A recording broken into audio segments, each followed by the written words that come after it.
ស្ដីបងប្អូនទាំងអស់គ្នាថ្ងៃនេះខ្ញុំសូមធ្វើវីដេអូខ្លីមួយទាក់ទងទៅនឹងការប្រើប្រាស់កម្មវិធី AutoCAD ហើយខ្ញុំជឿថាវីដេអូខ្លីនេះនឹងជាផ្នែកមួយដ៏សំខាន់សម្រាប់សិស្សានុសិស្សដែលកំពុងតែចាប់ជំនាញឬក៏កំពុងតែសម្លឹងជំនាញមួយទៅលើការ design ដែលហៅថាគូប្លង់អញ្ចឹងណាហើយគិតថាវាមិនមែនជាវីដេអូដែល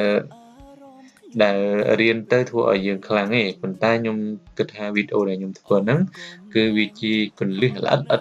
នៅក្នុង AutoCAD ដែលការរៀននៅសាលាវាមិនអាចគ្រូមិនអាចផ្ដល់ឲ្យយើងដល់ចំណុចហ្នឹងទេគាត់ផ្ដល់ចំណុចធំ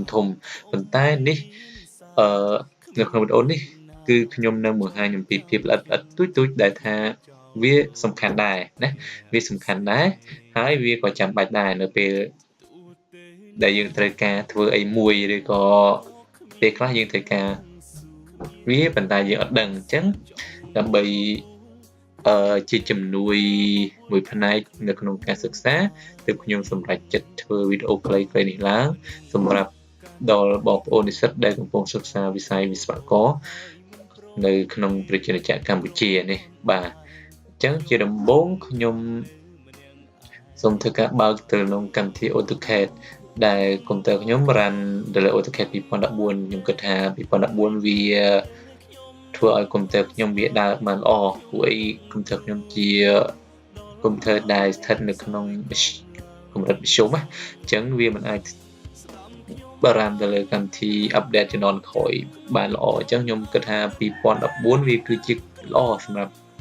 កុំព្យូទ័រខ្ញុំហើយបើបងប្អូនមានកុំព្យូទ័រដែលមាន RAM ខ្ពស់អីឬក៏ម៉ាស៊ីនខ្លាំងអីអាចប្រើរហូតដល់ជំនាន់ចុងក្រោយ2017ឬ2018អញ្ចឹងទៅណា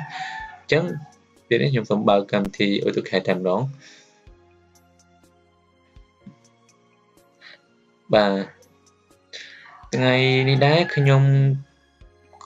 ចង់ធ្វើវីដេអូបង្ហាញអំពីការប្រើប្រាស់ប្រភេទក្រដាសនៅក្នុងកម្មវិធី AutoCAD ឲ្យបានត្រឹមត្រូវជាដំបូងខ្ញុំចង់ណែនាំអ្នកនរគ្នាឲ្យស្គាល់ពីទំហំនៃក្រដាសដែលយើងត្រូវការសិក្សាឬក៏យើងយកមកប្រើនៅក្នុងកម្មវិធី AutoCAD គឺទី1 A0 ដែលទំហំ A0 គឺ841គុណនឹង1189 A1 ប៉ុណ្ណេះ A2 ប៉ុណ្ណេះ A3 ប៉ុណ្ណេះ A4 ប៉ុណ្ណេះ A5 ប៉ុណ្ណេះមកណាអញ្ចឹងដើម្បីកំណត់ប្រភេទក្រដាសបានគឺយើងត្រូវការស្គាល់ណាត្រូវការស្គាល់ពីទំហំក្រដាសនៅក្នុង AutoCAD ដើម្បីងាយស្រួលនៅក្នុងការកំណត់ scale ឬក៏ងាយស្រួលនៅក្នុងការគូសប្រភេទទំហំຂະຫນាតឲ្យបានត្រឹមត្រូវនេះជាទំហំក្រដាសជាទូទៅគេប្រើជាប្រភេទដែលគេនិយមប្រើគឺ A4 A3 ហ្នឹងអញ្ចឹងតាមដែលយើងចង់បានទេ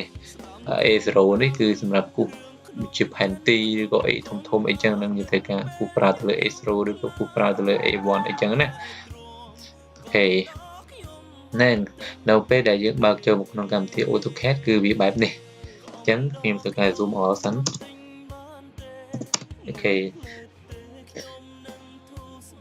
អញ្ចឹងដើម្បីកំណត់ណាដើម្បីកំណត់ប្រភេទក្រដាសគឺយើងប្រើ command ហ្នឹងគឺ command mv setup អូខេនេះ mv setup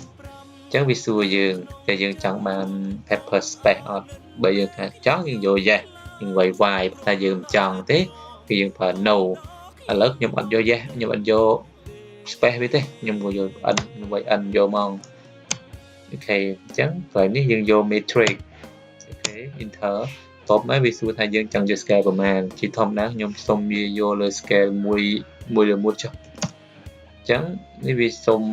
ភេទក្រដាសយើងនេះ enter with the paper white អញ្ចឹងយើងកំណត់មកទៅតឹងក្រដាសប្រមាណបដោយក្រដាសប្រមាណយើងចង់បញ្ឈប់លេខជារឿងរបស់យើងណាពី10ពី97នេះខ្ញុំវាយនៅក្នុង A4 នេះវាជាប្រភេទក្រដាសដែលយើងវាយទៅ A4 ហើយមិញហ្នឹងវាសួរថា paper space ហ្នឹងជាអី paper space ហ្នឹងគឺកំណត់ពី coordinate នេះមកគឺយើងចង់យក space ប្រមាណគឺវានឹង load ឲ្យយើងហើយអញ្ចឹងដោយសារខ្ញុំអត់យកទេគឺនៅពេលវាចេញមកគឺវាស្ថិតនៅក្នុងចំចំណុច coordinate x y ហ្នឹងអូខេអញ្ចឹងខ្ញុំត្រូវការ move វាបន្តិចខ្ញុំត្រូវការ move វាដាក់មកលើនេះអូខេ នេះគឺជាប្រភេទក្រដាស A4 ណាក្រដាស A4 ហើយមួយទៀតខ្ញុំនឹងធ្វើការគូសនៅក្រដាស A3 មួយទៀតអញ្ចឹងយើងប្រើ MV set up ទៅដែរយើងគាត់អ្វី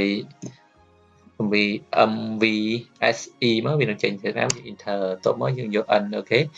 យើងយក N ឬក៏យើងយក Yes ក៏បានដែរតែខ្ញុំ អូខេតបមកវាសួរយើងថាតើ scale យើងយកមកហើយខ្ញុំយកមួយដូចគ្នា enter តបមកយក page ក៏ដែរអញ្ចឹងខ្ញុំយក297ហើយនឹង420នេះជាប្រភេទក្រដាស A3 នេះវានឹងចេញមកបែបនេះអញ្ចឹងខ្ញុំនឹងធ្វើការមួយ